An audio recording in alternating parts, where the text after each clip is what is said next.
Il est 23 h à Abidjan et partout en Côte d'Ivoire. Madame, Monsieur, bonsoir. Tout de suite, les titres de votre édition. Sommet extraordinaire de la CEDEAO à Addis Abeba. Le président de la République, Alassane Ouattara, prépare aux travaux du 10 sommet. C'était en marge du 30e sommet de l'Union africaine.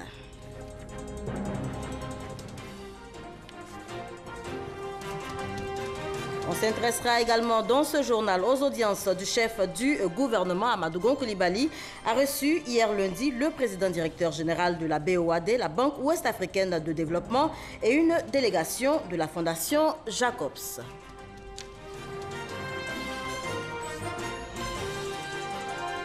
L'opposant kenyan a prêté serment lors d'une cérémonie en Nairobi. Raila Odinga, qui ne reconnaît pas les résultats de la présidentielle d'octobre dernier et donc la victoire de Uhuru Kenyatta, dit être le président du peuple de la République du Kenya. On démarre avec les échos du sommet extraordinaire de la CEDEAO à Addis Abeba. Le président de la République, Alassane Ouattara, a pris part à ces travaux donc du 10 sommet. C'était en marge de la 30e édition du 30e sommet donc de l'Union africaine. La sécurité dans la sous-région était au cœur du 10 sommet. On fait le point avec Awa Touré. Les chefs d'État et de gouvernement de la CEDEAO réunis à Addis Abeba en session extraordinaire en marge du 30e sommet de l'Union africaine, se sont penchés sur la situation en Guinée-Bissau, marquée par la démission du Premier ministre de ce pays et les défis sécuritaires de la sous-région, avant d'examiner les questions de la répartition des postes de commissaires au sein de la commission de la CEDEAO. Nous avons eu des contacts bilatéraux, mais parmi ces contacts, le plus important a été la rencontre au plus haut niveau, donc la conférence des chefs d'État de la CEDEAO. Nous avons tiré les leçons de l'expérience de la CEDEAO au cours de ces 2 dernières années, avec 9 commissaires au lieu de 15, et nous sommes arrivés à la conclusion qu'il fallait remonter à un chiffre de 15 commissaires.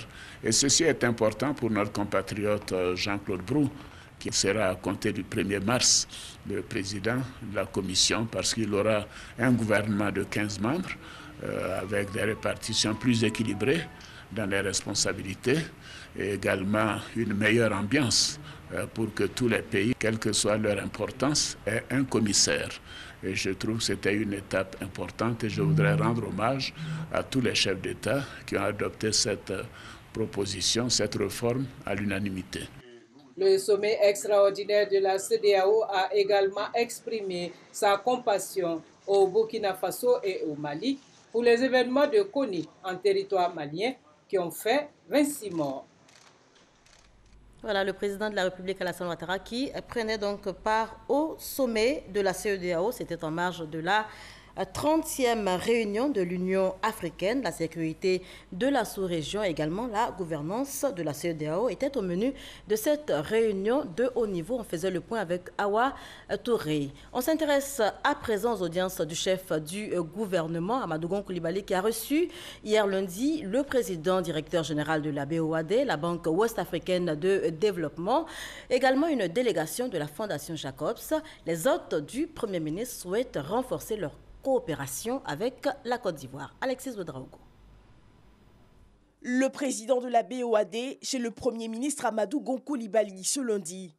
Il est venu faire le point de l'exercice 2017 et annoncer les perspectives de l'année. En 2017, la BOAD a traité un peu plus de 61 opérations pour un montant de 565 milliards de francs CFA. Mieux, sur le marché international, elle a levé à l'Eurobond environ 500 milliards de francs CFA et 200 milliards auprès de partenaires, chose qui lui permet aujourd'hui de réduire le taux de ses prestations dans la sous-région ouest-africaine. Sur le point de la coopération avec la Côte d'Ivoire, la banque a levé un peu plus de 100 milliards de francs CFA, dont 35 milliards pour le secteur privé. L'année prochaine, nous allons maintenir la tendance et nous avons déjà au niveau de la Côte d'Ivoire 9 à 10 projets en portefeuille, notamment en matière de développement rural et en matière d'infrastructure. Donc, son Excellence, le Premier ministre nous a rappelé, on avait déjà un grand projet en ce qui concerne l'assainissement et la voirie urbaine dans les centres secondaires, donc dans les chefs-lieux à l'intérieur de la Côte d'Ivoire. C'est un dossier que nous allons reprendre rapidement et mettre en place les financements nécessaires. À sa suite, l'initiative TREC, portée par la Fondation Jacobs, a été reçue par le Premier ministre. Elle doit renforcer son appui au secteur de l'éducation et de la petite enfance. On a travaillé beaucoup dans le champ de l'éducation primaire. On a choisi 10 modèles éducatifs innovatrices que maintenant on met en phase de pilote pour travailler ensemble avec le ministère et avec le secteur industriel de cacao et chocolat. Et on va évaluer ces 10 modèles dans une année, à voir si ça peut être une base pour mener à une échelle nationale. Ça, c'est un volet. L'autre volet, c'est la petite enfance, qu'on travaille ensemble avec le plan national de la nutrition. TREC, transformer l'éducation dans les communautés de cacao, a pour objectif d'améliorer la qualité de vie des enfants et des jeunes en Côte d'Ivoire, tout en mettant l'accent sur l'apport d'une éducation de qualité dans les communautés productrices de cacao. Et le Premier ministre Amadou Gon Coulibaly a également reçu, vous le verrez en image, une délégation de la COP2. La délégation était accompagnée par la ministre de la Salubrité, de l'Environnement et du Développement durable, Anne-Désirée Ouloto. À l'occasion, le secrétaire exécutif adjoint des Nations Unies pour l'environnement, le chef de la délégation, Ibrahim Tiaye, a fait le point de l'audit réalisé sur le déversement des déchets toxiques à Abidjan. Voilà une délégation présente donc à Abidjan dans le cadre de la deuxième conférence des partis ouverte donc ce matin ici même à Abidjan. 25 ministres d'affaires chargés donc des affaires environnementales prennent part à ces travaux. Cérémonie d'ouverture suivie pour vous par Grace Kando. Les pays africains continuent de recevoir malheureusement les déchets dangereux sur leur territoire. Le cas de coco au Nigeria et du Probo Koala en Côte d'Ivoire pour ne citer que cela. Voici planté le décor de la deuxième conférence des parties COP2 de la Convention de Bamako sur l'interdiction d'importer en Afrique des déchets dangereux. Experts et ministres africains de l'environnement des pays ayant ratifié la Convention sont réunis à Abidjan. Pendant 3 jours, ces spécialistes chargés des questions environnementales vont réfléchir à la mise sur pied d'un outil efficace de lutte contre la pollution. S'il est vrai que chaque pays fait déjà des efforts pour trouver des solutions en vue de gérer au mieux ces déchets dangereux, la Convention de Bamako apparaît dès lors, de toute évidence, comme une tribune de solidarité pour agir ensemble afin de trouver des solutions novatrices. Nous devons tout mettre en œuvre pour lui donner les moyens et l'envergure nécessaire qui lui permettront de jouer son rôle de plateforme pour une Afrique sans pollution. La Convention de Bamako porte notamment sur les résidus de pétrole, les déchets nucléaires, industriels et les substances chimiques dangereuses.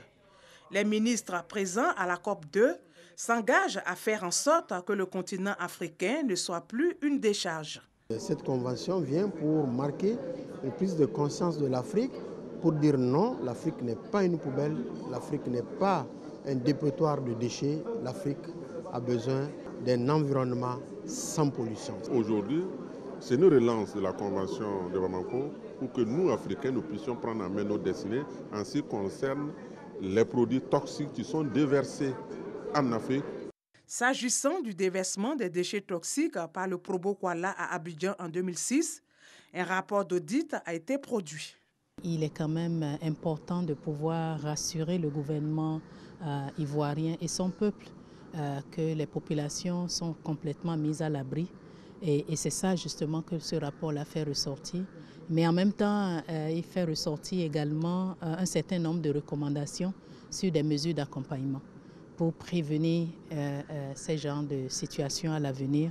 Une plateforme pour une Afrique sans pollution est le thème retenu pour cette deuxième COP qui se tient après l'Assemblée des Nations Unies sur l'environnement tenue en décembre dernier dans la ville de Nairobi au Kenya. Je vous invite à présent à aller à la rencontre de Casonature Dié. C'est un jeune Ivoirien qui transforme les pneus usagés en meubles. Une idée brillante inspirée de l'éco-entrepreneuriat. Sephora Zegui et Christelle Menon les ont rencontrés pour vous. Yopougon Siporex, dans une cour commune d'Abidjan, presque comme les autres. C'est dans cet atelier de fortune que Kamagaté Bafetegue, alias Casonature Die, s'adonne à sa passion, le recyclage de pneus usagés. Le voyage entrepreneurial de Casonature Die a débuté il y a un peu plus de 2 ans, après sa rencontre avec un menuisier, son voisin d'alors. De là naît sa passion pour l'éco-entrepreneuriat. Avec sa petite entreprise 100% écologique, Casonature veut contribuer à ralentir le réchauffement climatique et lutter contre l'insalubrité dans son pays. L'idée m'est venue par les pneus que je rencontre dans la rue. Les pneus que je rencontre dans la rue, c'est jeté dans les rues chaque jour. Et les gens, ils marchent dedans. En retour, je vois les frères menuisiers qui essayent de faire un pouf, peut-être en rond. Entre-temps, il y avait déjà les pneus ronds qui est là. Je me suis dit, tiens, pourquoi ne pas prendre ces pneus-là et puis essayer de lui donner autre forme pour que ça plaise à quelqu'un peut-être. Voilà. Donc, et c'est ce que j'ai essayé plusieurs fois et je pense que ça a mieux marché aujourd'hui. Les créations de l'artisan attirent de plus en plus de clients friands de ces produits écologiques. C'est une très belle initiative parce que non seulement il fait de la récupération en termes de déchets, il nettoie un peu la ville, mais c'est surtout très original de se retrouver avec un meuble fait avec des pneus. C'est à encourager et vraiment bon nombre de jeunes hommes devraient s'inspirer de son exemple pour pouvoir créer le maximum de choses. Et c'est l'Afrique qui gagne, quoi. L'éco-entrepreneuriat, une activité qui passionne ce photographe de formation. Et même s'il rencontre des difficultés, Casonature voit loin et grand. Comme c'est une moyenne entreprise, comme vous pouvez le voir, c'est pas facile. Quand je sors au ramassage des pneus déjà, tu vas trouver les pneus devant la cour d'une personne, tu te mets à ramasser les pneus. Même quand ça est là, ça ne fait rien. Lui, il va te demander c'est quoi. Quand il va dire ça, les gens vont penser que tu es un voleur. Pour un pneu qui est aussi cramponné, qui m'attire à recycler, à donner un design qui peut plaire à une personne, moi je n'ai pas de limite. Quand vous allez arriver chez moi la prochaine fois, c'est un grand atelier avec tous les outils qui sont à l'intérieur pour pouvoir mieux recycler. D'abord, peut-être, je dirais, un véhicule de transport pour pouvoir faire la collection des pneus, les ramener à l'adresse, les recycler et les livrer. Si ça donne, je pense bien employer une vingtaine de personnes dans mon entreprise. Les prix des meubles fabriqués dans cet atelier varient de 20 à 40 000 francs CFA l'unité. Ce n'est pas encore du haut design, mais Casonature affirme vivre de son art. Voilà, des chercheurs qui trouvent la Côte d'Ivoire peut se targuer d'en avoir. On poursuit en images avec le projet CityPaid, un projet pour le renforcement des capacités des femmes et des jeunes Ivoiriens porteurs de projets. Les premiers bénéficiaires, 260 au total, ont été présentés aux partenaires. L'Afrique de l'Ouest engagée pour l'autosuffisance en riz d'ici à 2020. Et le continent se donne les moyens d'arriver à ses fins. Pendant 3 jours donc, 55 acteurs nationaux et internationaux du secteur du riz sont réunis ici en Côte d'Ivoire, au bord donc de la lagune Ébrié, à l'initiative de Africa Rice. Et c'est avec Justine Djiké qu'on en parle. L'Afrique de l'Ouest autosuffisante en riz d'ici 2020, ainsi en ont décidé les chefs d'État de la CEDEAO.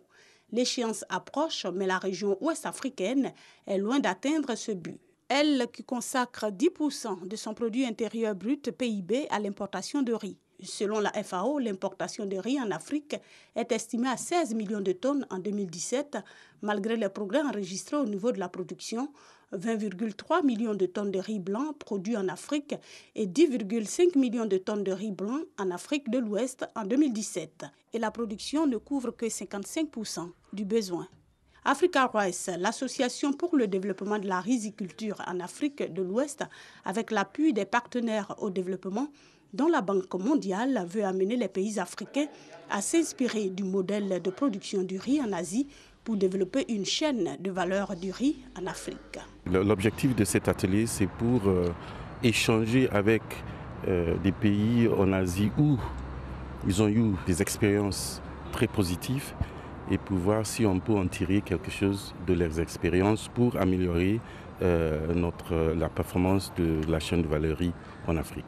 La Banque mondiale a diligenté une étude comparative de production du riz dans 3 pays d'Asie, notamment l'Inde, le Cambodge et la Thaïlande, dont les résultats pourraient être une boussole pour les pays africains. Cette étude va comprendre certainement des politiques peut-être de subvention, des politiques de facilitation à l'accès au financement.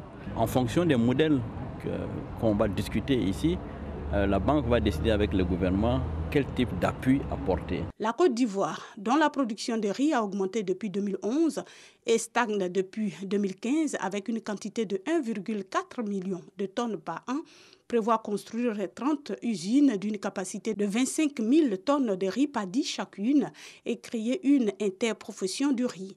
Elle entend surtout résoudre 2 problèmes pour combler ses besoins en riz et en exporter. Le problème de la transformation. Le deuxième problème, c'est le problème du financement. Les producteurs nous ont fait la preuve depuis 2012 qu'ils peuvent produire autant que nous avons besoin. Pour l'atteinte de l'autosuffisance en riz, l'Afrique devra aussi réduire les pertes post-récolte qui se situent autour de 18 à 40%. Cette rencontre d'échange de 3 jours entre 55 experts du riz d'Afrique et d'Asie ainsi que 7 bailleurs de fonds partenaires au développement est donc salutaire pour les pays africains. On parle santé à présent. Depuis le 26 janvier dernier, le ministère de la Santé et de l'Hygiène publique a lancé une campagne de vaccination contre la rougeole et la rubéole. Plus de 13 millions d'enfants de 9 mois à 14 ans sont visés. La campagne, qui s'étend sur toute l'étendue du territoire national, prend fin le 4 février prochain. C'est ce que nous dit Ami Sissoko. Barrer la route à la rougeole et à la rubéole est par tous les moyens. Pendant 10 jours, plus de 13 millions d'enfants âgés de 9 mois à 14 ans vont être vaccinés à l'initiative du ministère de la Santé et de l'Hygiène publique. La rougeole, on sait que c'est une maladie qui est responsable d'épidémies et que ces épidémies-là surviennent pratiquement tous les 3 ans. La période de pic commence au mois de février-mars. La rougeole est une maladie contagieuse et très répandue qui se transmet par voie respiratoire. Les complications peuvent aller jusqu'à l'infection pulmonaire ou du cerveau. Quant à la rubéole, elle est également contagieuse et provoquée par un virus. Mode de transmission, toussotement ou éternuement des malades véhiculés dans l'air. La rubéole se manifeste par des douleurs articulaires et des ganglions. Chez la jeune fille non vaccinée, enceinte, la rubéole peut entraîner la mort du fœtus ou des malformations congénitales. Depuis le 2 janvier 2018, un seul vaccin comportant les 2 antigènes de la rougeole et de la rubéole est utilisé pour lutter contre ces 2 maladies. Cette campagne nationale de vaccination vise à rattraper tous les enfants qui ont échappé à la vaccination de routine. Ici, au quartier Abattoir, dans le district sanitaire de Port-Bouët de Koumassi, la population adhère. Après 3 jours de vaccination, ce district enregistre plus de 40% de couverture vaccinale contre 30% pour le territoire national. Ça se passe très bien. Tout le monde a compris l'importance de la vaccination. Pour les 3 jours, on a vacciné plus de 1500 enfants. Nous avons un groupe scolaire qui est composé de 3 écoles. Et donc, ça nous a permis d'avoir un maximum d'enfants pour les vacciner. L'objectif de cette campagne nationale est d'atteindre une couverture vaccinale de 95% cette année, contre 90% en 2017 et 85% en 2016. 32 000 agents sont mobilisés dans 6 000 postes installés dans les établissements scolaires, les centres de santé, les marchés et les lieux publics. Ici, il ne s'agit pas de rentrer dans les ménages, mais d'organiser des postes fixes parce que c'est un vaccin injectable. Donc, on pique l'enfant à son bras. Et ça nécessite qu'on puisse conserver les vaccins dans certaines conditions. Les effets secondaires sont mineurs. Il s'agit de petites douleurs au point d'injection, il peut s'agir aussi de petites fièvres qui sont quand même connues par les mamans qui font vacciner les enfants habituellement. Donc il s'agit d'un cachet d'aspirine pour donc, juguler ces petits effets secondaires. Faire vacciner plus d'une fois un enfant ne fait que renforcer son système immunitaire. Débutée le 26 janvier, la campagne nationale de vaccination contre la rougeole et la rubéole prend fin le 4 février. La page politique de ce journal est assurée par la tournée d'information et de sensibilisation du RDR, le Rassemblement des Républicains, à travers les villes de l'intérieur. La direction du parti mobilise les troupes pour les échéances électorales prochaines. Les étapes de Tengrela et de Zionoula avec Léon Brou. Tengrela, destination de la mission du RDR, conduite par le secrétaire général adjoint chargé de l'école du parti. Professeur David Soro explique aux responsables locaux leur mission, encadrer les nouveaux majeurs, les personnes du troisième âge, les femmes, bref, les militants et sympathisants de leur formation politique. Objectif, inscription de ces derniers sur la liste électorale en vue de gagner les prochaines échéances électorales. De faire en sorte que la réalité de la liste électorale correspond à la réalité de nos villages. Très souvent, dans nos villages, sur la liste électorale, on a à peine 500 inscrits, alors que le village peut compter 1000 à 2000 personnes. Cela force les statistiques. Il faut donc que le RDR, les militants soient massivement inscrits. Même message livré aux militants de Zionoula par la délégation du secrétaire national chargé des élus. Le député Abdoulaye Sidibé est ferme. Le RDR doit confirmer sa place de leader de la scène politique ivoirienne à l'issue des futures élections municipales, régionales et sénatoriales. Obligation est donc faite aux militants de renforcer la cohésion et l'unité au sein du parti et d'entretenir la flamme de la mobilisation. À ces élections locales-là, nous irons en parti unifié. Mais le parti nous dit, pour aller à ce grand rendez-vous, il faut que le RDR soit fort à Zionoula. Unis, nous sommes forts. Divisés, nous sommes faibles. Avec Abou Sanogo et Mamadou Kouassi, on sera présent dans les villes de Touba, Mans et à Bingerville. Le message est le même, rester mobilisés pour aborder sereinement les municipales, les régionales et les sénatoriales prochaines. Le RDR en communion avec sa base. Le constat a été fait à Mans lors de la rencontre que le vice-président de ce parti chargé de la région du Tongui a eue avec les militants de cette région. Siki Blon-Blaise a insisté sur la nécessité d'unir les militants du RDR. Il a pour ce faire salué l'élan de solidarité qui est en train de naître au sein des cadres du parti à Mans. Madame la secrétaire générale Kandia nous charge de vous dire que les élections pour le conseil régional, les élections pour les maires, c'est bientôt. Alors, chers frères cadres du RDR, il faut qu'on s'unisse. Les militants ont été instruits sur les nouvelles orientations de leur parti et sa volonté d'aller aux élections municipales, régionales et sénatoriales en RHDP. Touré Mamadou, troisième secrétaire général délégué et porte-parole du Rassemblement des Républicains à la rencontre des militants de Bingerville. L'essentiel de son message a porté sur la cohésion, l'unité et la nécessité d'aller au parti unifié. Touré Mamadou a rassuré les militants de son soutien constant et leur a fait savoir que la nouvelle direction du RDR est inclusive. Je voudrais vous exhorter, messieurs les responsables du RHDP, à continuer à travailler ensemble. Et de temps en temps, l'exemple peut venir de la base pour aller vers le haut. C'est vous qui pouvez dire que nous, ici à Bingerville, pour ne pas trahir notre propre histoire récente, nous avons décidé, nous, de miser sur le RHDP. Les différents intervenants ont assuré l'émissaire du RDR de la disponibilité des militants de Bingerville à travailler pour le rayonnement de leur parti dans cette localité. C'est le foyer des jeunes de Touba qui a servi de cadre à cette rencontre d'échange entre les militants du Rassemblement des Républicains du Bafing et les envoyés de la direction du parti. Une délégation conduite par Mamadou Sanogo pour remobiliser la base pour faire du RDR le parti leader de la région du Bafing. Pour l'occasion, les échanges ont porté sur les prochaines élections locales, notamment les municipales, les régionales et les sénatoriales. Nous avons foi que le Bafing, qui compte déjà des élus à tous les niveaux, au niveau du RDR, va continuer à confirmer sa place importante au niveau du parti. La question du parti unifié et les résolutions du dernier congrès étaient au centre des débats. Le chef de la délégation a par la suite exhorté les militants du RDR, du Bafing, à cultiver la solidarité et l'union, tout en soutenant les initiatives de la direction du parti.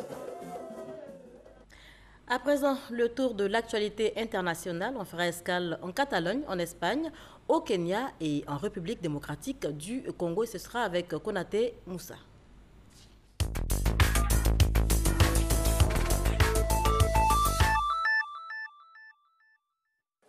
En République démocratique du Congo, près de 7000 Congolais fuyant des combats entre l'armée et des rebelles dans la province du Sud Kivu, dans l'est du pays, ont été accueillis au Burundi depuis 3 jours. Les réfugiés congolais ont pour la plupart traversé le lac Tanganyika sur des embarcations de fortune, emmenant avec eux matelas, valises, panneaux solaires, chaises ou seaux en plastique. L'opposant kenyan Raila Odinga a prêté serment ce mardi comme président du peuple, malgré sa défaite électorale en 2017. Un geste aux conséquences incertaines, alors que les autorités avaient averti qu'une telle investiture pourrait être considérée comme un acte de trahison. Devant des milliers de participants en délit, rassemblés dans le centre de Nairobi, Raila Odinga a prêté serment Bible en main lors d'une cérémonie aussi courte que chaotique, dont la diffusion par les médias avait été interdite par le gouvernement. Le président du Parlement catalan a décidé d'ajourner mardi la session d'investiture à la présidence de la Catalogne du chef de file indépendantiste Carles Puigdemont. Des dizaines de manifestants se sont réunis devant le palais de la Généralité de Catalogne à Barcelone pour manifester. Puigdemont est installé à Bruxelles où il échappe depuis 3 mois aux poursuites de la justice espagnole. Et on termine en musique avec la 2e édition du Buzz. Entendez Bonne année en Zouglou. L'événement a eu lieu samedi dernier. C'était au Palais de la Culture à Treichville avec une belle brochette d'artistes au programme. Une affiche alléchante, un public venu nombreux, un spectacle à la hauteur des attentes. Le Palais de la Culture de Treichville, libère en Zouglou.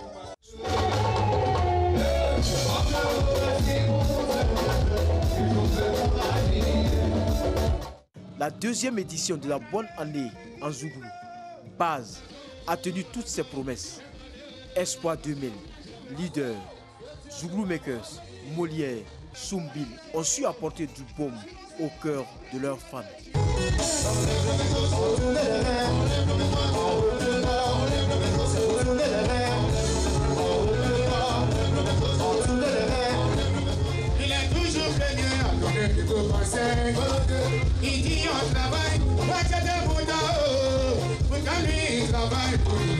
Le spectacle se passe très bien et on est heureux parce que la famille Zouglou, on restera toujours Zouglou.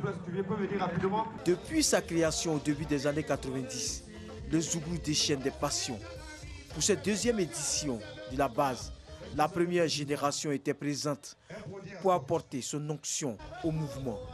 Ici, Bilet Didier, précurseur du Zouglou, avec les parents du campus, en pleine démonstration de la danse philosophique.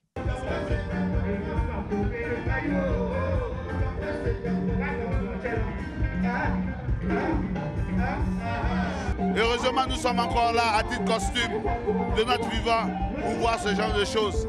Et je demande à tout le monde, ceux qui aiment le Zouglou, de continuer de perpétuer ce genre de choses. Quand je vois ça, honnêtement, je pourrais dire on peut mourir en paix. Un invité dans cette grande messe du Zouglou, Luxon Pado, dans un autre registre, rappelle des souvenirs aux nostalgiques de la musique tradie moderne.